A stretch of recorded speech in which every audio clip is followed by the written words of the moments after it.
something about what I do.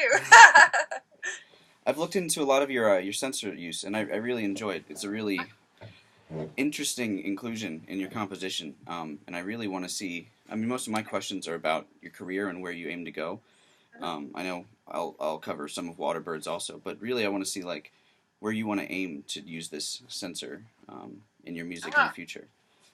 Well, I have these installation projects that I've done in the past. I guess my current concern now is to sort of revise my previous installation projects. One of them is called Hidden Mountain. I did it once in China, in Beijing at the Sino-Nordic Art Space, a purely audio version, and then I did here a version with video and audio and percussion instruments and various things with audience interactivity and stuff like that.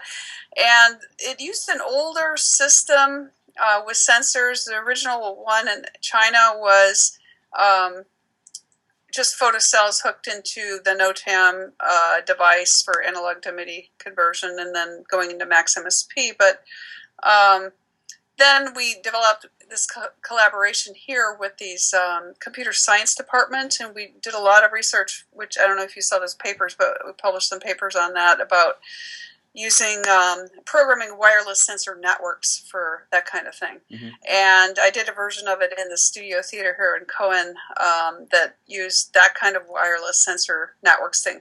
But that had its own issues. It's more complicated to program, and we were kind of, it's nice to be able to just set it up on your own with inexpensive elements, whereas those devices were all $100 a piece, and we were using a lot of them. That could get a little bit expensive. So I've been working with Arduino most recently, and I want to redo my Hidden Mountain installation for that purpose. And it's really, it needs to be in a large space with a bunch of places for people to hit percussion instruments or that kind of thing, or then go into this room where you're in a Tibetan Buddhist service, really, people interacting, or you're wandering around this area that has video and other things. So that's one of my main goals for sensors right now.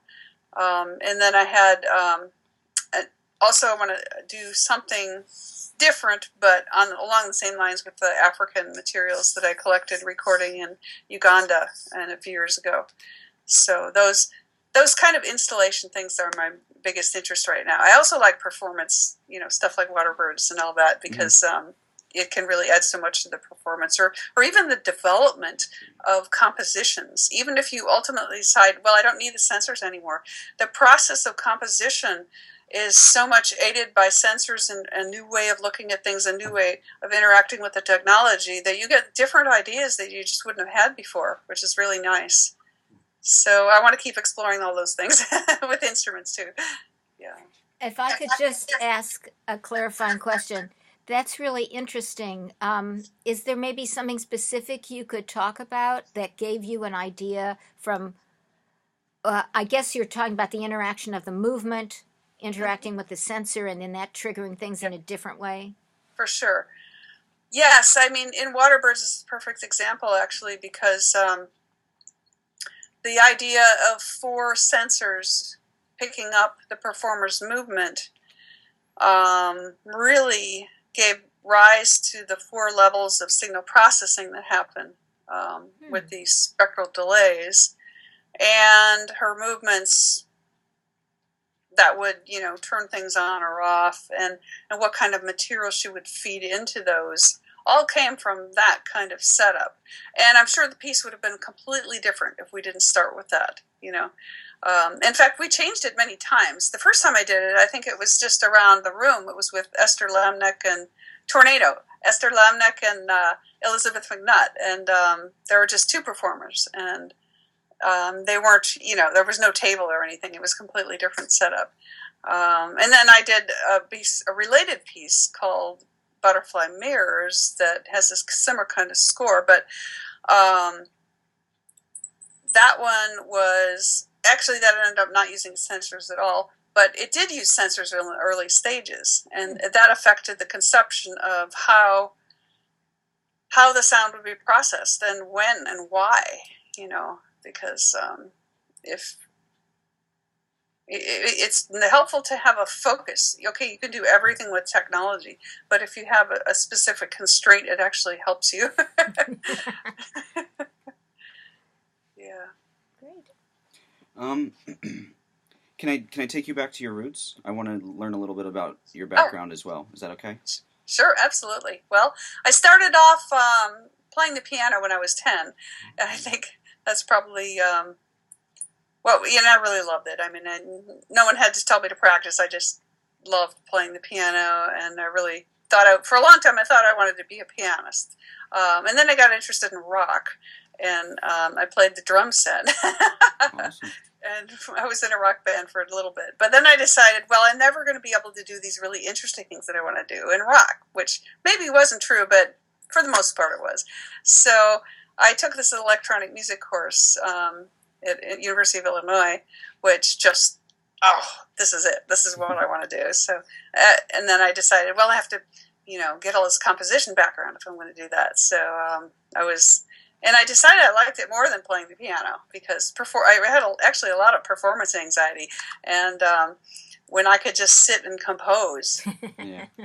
my creative juices really started flowing. Whereas when I had to get up and perform on the piano, I felt less free as an artist. So anyway, so that's how I got started, and I took studied composition with a number of interesting people, and at Illinois, and then I really got hooked on the computer when I discovered that around 1980. I think I took a music workshop with Jim Beauchamp and Jack Melby, and then got interested in the computer. And then I realized I could do anything with programming, and that's just so freeing, to have really the idea that any sound could be created with a computer. Because working with analog stuff, you're still, it's still quite Limited. The oscillators waver and all these weird things happen, and that you're dependent on the equipment so much. But with programming, the abstract approach, you really are freed up quite a bit. So I'm sure so that was very exciting to me. So then I went to Columbia and I worked with Brad Garton and did a lot of computer music and got into research as well. I learned how to program really seriously and did some applications, and I guess that's when I started feeling like I was really doing what I wanted to be doing with my life. That's awesome. I like your viewpoint of, really learning your instrument was kind of a stepping stool to just find out where you really wanted to be, and that's. Do you mean the piano? Or the computer? Yeah. I mean, that's something that people don't generally do, but that's awesome that you landed at that through developing yourself that way.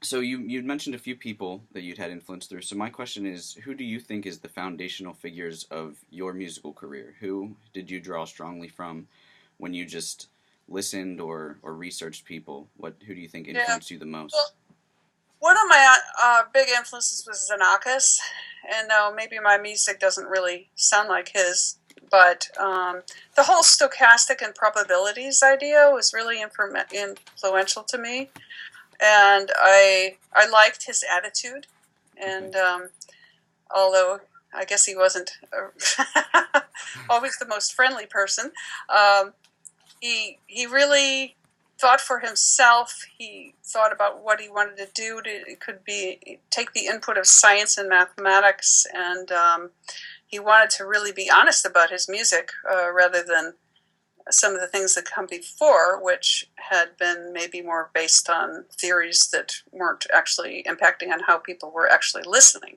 So I think in all those ways he was very interesting. I mean, working with the people I worked with, Brad Garton was very helpful, and I learned a lot. And my teachers at Illinois before that I had many different teachers there that all had provided different influences, which were great. Were you able to work with Salma Tirana? I did. Oh, I did. okay. Yes, and he gave me my first random number generator. I always, which had a huge impact on me. I did this piece, using it, and that was wonderful. Yeah, he's great, and interesting character. And I worked with Herbert Brune. Wow. And he was also very interesting in different ways.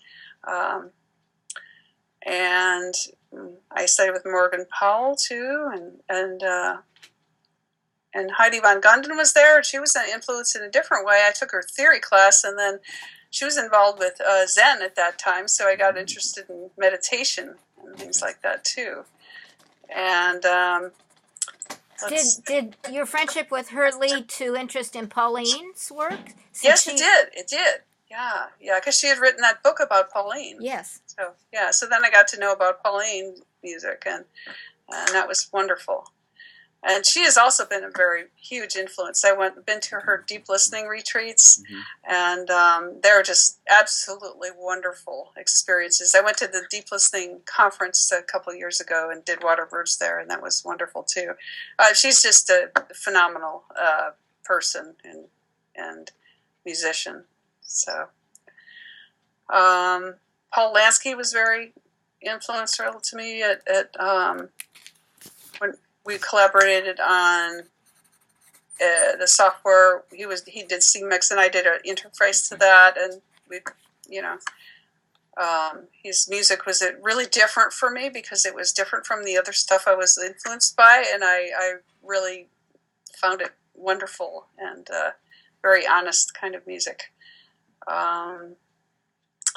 Let's see, who else? Well, I could go on for a long time, probably. It sounds like it.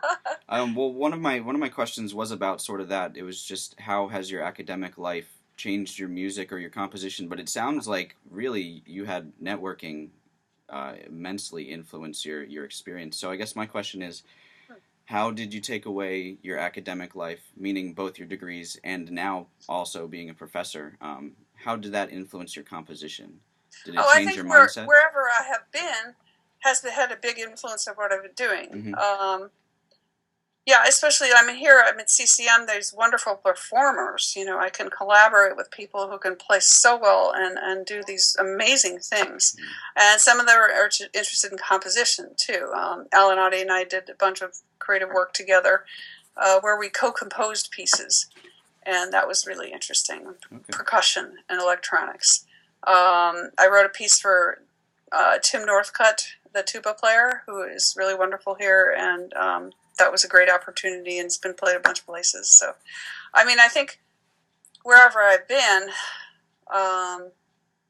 there have been really wonderful influences that have. Even I was only at Texas A&M 2 years, but I did some really interesting collaborations with graduate students there. One in the visualization area. She took one of my electronic pieces and turned it into video, which I was very excited about. And then Aladdin Ibrahim, we worked on a connection between 3D animation software and my granular synthesis software. So that was cool. Some cool things to have happening too. So, I guess, am I answering your question? Or do you have a different point that you want to get to with that? That's the same thing, and I guess I can branch it off to another direction also. I'm sure that also opened you to a lot of resources, meaning technology and stuff. I'm sure you were discovering new stuff all the time. So one of my questions was, which technology, meaning something you've created, software, any kind of hardware, or something that you discovered through school or an influence, what do you think is the most crucial or essential for you composing, now at least? Well, this is interesting because I'm just about to reinvent all my software. So I had been actually contemplating that question recently because I really hadn't updated or changed things for a long time. And I was working basically on the command line in the terminal window because I hadn't updated my interfaces for the old granular stuff. And I was thinking, well, it's really time to make something new. And so I really, I feel like the granular synthesis stuff still really is very important to me as far as what I want to do with sound and what I want to create, and to be able to take natural sound and really make families of sounds that are related around that. It allows me to do that, which I really like. And so I guess I've been looking at a plan for reinventing the Stokeground software and mobile device app kind of stuff that I want to do for performance and things like that. That's cool. Yeah. And it's really wonderful. You made that available to everyone as a Well, thank you. Yeah. That's really wonderful. Yeah, I want to do that again, too, because I know it's all out of date on the website now. Thanks. Yeah, I think really that's wonderful. what people should do because, I mean, we really benefit so much from sharing open source software. It really helps. It's wonderful. Yeah. And you're interested in adapting it for mobile apps, too? Oh, yeah. I've been great. working on mobile device programming for a while now. I haven't actually put anything out, but we have done some stuff in the studio here that's really a lot of fun. And I think there's great potential for that. I mean, I got an iPad Pro, and oh my gosh, it's just you almost don't need a computer anymore. It's wonderful. So yeah, I think there's good things to be done. I did use iPads actually in butterfly mirrors, one of the performances of that piece on the beginning at NYU, and that worked out really well with Esther. That was, but there's potential. We really haven't scratched the surface on that one, so yeah. These are great questions. Well, I guess I'll go back to waterbirds now. So specifically, I guess in the video, I couldn't tell exactly what some of it was. It looked kind of like microphones and like an Omni kind of thing, but I'm assuming that the clarinet performance probably wasn't amplified. So where were all the sensors, I guess, in that? So what were they all doing? What were they Do you remember reading? the table? Mm-hmm. The middle with the clarinet on it? Okay, on each side of the table we had one sensor, an infrared sensor. So actually there's an article on this I could send you if you'd like. That would be awesome. So we put the, try to get this in view. There's a diagram. Well, I'll just send you the article. But anyway, in the middle of the table, so she had to get within like 3 or 4 feet of the sensor to trigger it. Okay. So she devised her own path. We developed this piece together. So she decided on her path around this. But she also decided when she would play which sound with input from me. And I created the max patch and the events that would happen in the logic of turning things on and off. So, I mean, I can show you the patch if you want. I have it here up on this other computer. That's fine. And show you how that worked. Okay, so say she comes, I don't know if you can see this. Hello? Something happened.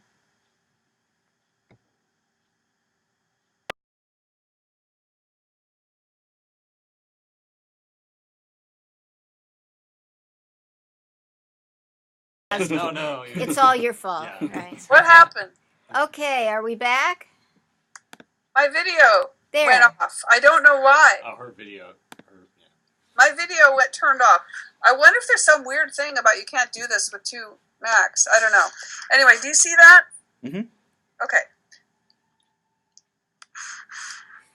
Very good. Perfect. That is the patch, okay? And so what happens is, say she walks to in front of this front sensor. Okay, these are the 3 lights. And then she triggers it. So it goes on. It's recording. This red light goes on. And then for 18 seconds, she could fill up the buffer with her sound. And we decided together which sounds would happen when. So that would happen. And then after 18 seconds, it goes into playing mode for that channel. And that's coming out both speakers. But and then when she goes away from it, let's see if I can remember how this works. Yeah, it goes into buffer playing mode, I believe. So then the buffer is playing whatever she played before. Okay. Mm-hmm. So she can either go away and start another channel up or not, or come back to this one, and then it would just turn it off. The next time she comes back into its field, it will turn off. So those are the 3 states that each of the layers of sound. Now, each one is spectral delays. If you've heard this, you know how rich it is. And so it's not always completely obvious which layer is which, but you kind of get the idea. I'm sorry, Mara. What are the 3 stages again? Recording. Okay. And so it's processing live, but it's also recording into the buffer at that time, just for 15 seconds. And then just playing. After the buffer runs out and she's filled it up, then it just processes her live and whatever. But it's stored that stuff in the buffer. And then when she goes away, out of the field, the buffer will start to play. So then it will recycle maybe what she did even a minute or two earlier because she filled up the buffer then, you know? Okay. So there's these layers of things that are coming back into memory from previous playings. And then the same thing is true on the three other layers. So, you know, there can be quite a rich texture because she will have filled up these sounds here and these sounds here and these sounds here. And we had to, you know, not all of these layers are exactly the same. Some of them have longer delays and some have shorter delays and this kind of thing. So certain sounds tended to work better for certain layers. Mm-hmm. So basically that meant that spatially the piece was affected by the technology because the certain sounds would have to be played on this part of the stage, basically, and not on that part of the stage. Mm. So, you know, there was a choreography. She came in from the left. She started with key clicks on the sounds that sounded best for that, and then she goes into the more pitched stuff in a different channel. And the key clicks, I think, go on for quite a long time. You know, some of the layers actually go for like half the piece. Mm-hmm. And then I can actually change the scores, too. Okay. If I want to mix things up and I feel like it should change, I can actually do that. But usually for this piece, I would just leave the original settings because we had a plan for that. Mm-hmm. Butterfly mirrors, I would definitely try to change it up a lot more. And then I have my little score over here. I don't know if you probably can't see that, but it's just like almost like a spreadsheet. It's a table with when I turn, you know, if I wanted to control something separate from her, I could turn a layer on or off. Okay. Which actually, toward the last couple of performances, we decided we didn't need the sensors anymore. You know, I had to run a lot of batteries, and it was getting cumbersome, and it was a headache to set up. So the last couple of performances, we said, okay, we love the sensors. They created the piece. Now we're going to go hands-free, and I'll just do. I would take on the role of some of the sensors. So we had done it both ways, okay. You know, and it was interesting. That's awesome. Yeah. It's cool that you still did get the improv ability in that since you took away the, I guess, the programmed aspect. So like you mentioned, I actually studied the patterns a good amount in the analysis of the piece. Okay. Okay. Well, I have 3 more minutes, so I'll make this fast. I'm sorry, what patterns? Well, in the walking patterns around the room, I guess. Oh, right. For clarification, can I get where they were? So I see 1, 2, 3, and 4 counterclockwise. Are 2 and 4 are the ones on the table? These are all. This is the front of the table. Okay. This is the right side. Okay. Like if you're facing the stage, this is the right side of the table. This is the left, and this is the back of the table. So she would walk around the table, circle around, and she would, you know, if she didn't want to trigger this sound, she would have to go all the way around the table, which made it kind of interesting. Her patterns, you know, of walking. To make the right musical thing happen. So it looked like the table was kind of close towards the back of the wall. Was she in range when she walked around the back of the wall, or was she out of that? It actually wasn't as close as it looks. Okay. There was plenty of room there. Yeah. I wasn't sure. Okay. Well, I have a couple questions here. I want to wrap one up in a good one. Okay.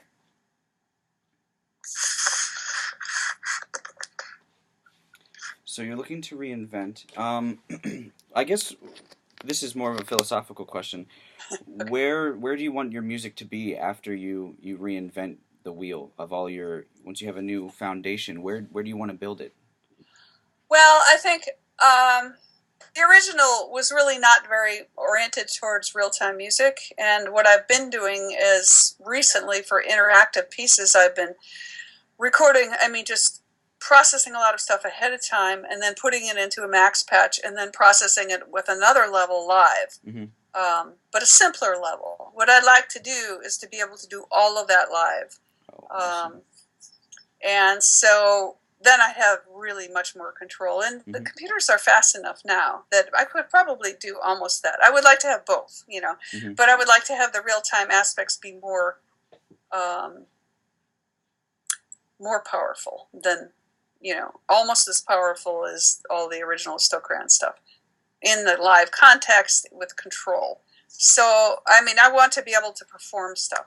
I also want to improve the non-real-time tools so that because I do want to do fixed work. I think fixed media work is wonderful, and you can really have the control to do something really beautiful that in a live context would be just almost impossible to do. So I do want to do that as well. So, I mean, I see it going both ways. The idea of the installations have been really kind of important to me, and so I think with the Africa one, I'm still getting ideas, but we'll see where that goes. I want to have it be both multimedia, and I might do something on the web with that as well, because I think the web is a great resource and a cool way to distribute things. So, yeah. And it can be very interactive in itself as well. Absolutely, yeah. Well, thank you, Mara. We would love to stay another 2 hours talking with you. Thank you so much. I appreciate your time, really. Yeah. Thank you. It's really fun to do this. This is an honor. It's really an honor. It's always great to talk to you, Anna. Are you cool? We recorded this. Are you cool with me distributing this? Do you think I could hear it first? Oh, absolutely. It'll be just for the purposes of the class. I won't make it generally public until everybody gets to hear their interview. Okay, that's fine. You're very eloquent. You really, on the fly, you're very eloquent. Thank you. Well, he had such good questions. Yes.